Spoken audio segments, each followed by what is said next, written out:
আসসালামু আলাইকুম। সবাই কেমন আছেন? আশা করছি ভালো আছেন। আজকে আমরা গাজর, আলু আর ফুলকপির সবজি বানিয়েছি। তো চলুন দেখে নিই রেসিপিটি। এর জন্য প্রথমে একটা প্যানে ফুলকপি, আলু আর গাজর সব কিছুকে ছোটো ছোটো টুকরো করে দিয়ে দিয়েছি। এরপর এর মধ্যে একটু পানি দিয়ে দিয়েছি। এখন এর মধ্যে দিয়ে দেব হলুদের গুঁড়া, স্বাদ মতো লবণ, জিরার গুঁড়া, মরিচের গুঁড়া। এরপর এটাকে ঢাকনা দিয়ে কিছুক্ষণ সিদ্ধ করে দিব। কিছুক্ষণ পর ঢাকনাটা তুলে এটাকে নেড়ে ছেড়ে দিব।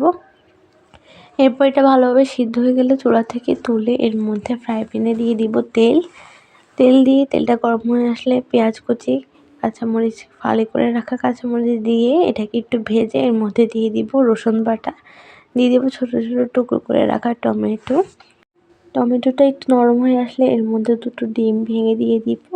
ডিমগুলোকে ভেঙে সবজির সাথে ভালোভাবে নেড়েচেড়ে ভেজে নিব। এরপর এর মধ্যে দিয়ে দিব আদা বাটা দিয়ে এটাকে নেড়েচেড়ে এর মধ্যে দিয়ে দিব যে সবজিটা আমরা সিদ্ধ করে রেখেছিলাম মশলা দিয়ে, ওটা দিয়ে দিব। এবার উপর দিয়ে কিছুটা ধনিয়া পাতা কুচি করে রাখা ছিটিয়ে দিব। ব্যাস, এটাকে কিছুক্ষণ রান্না করে চুলা থেকে তুলে নিব। আশা করছি আমাদের আজকের এই সহজ রেসিপিটি আপনার কাছে ভালো লেগেছে। ভালো লাগলে আমাদের পাশেই থাকবেন। আল্লাহ হাফেজ।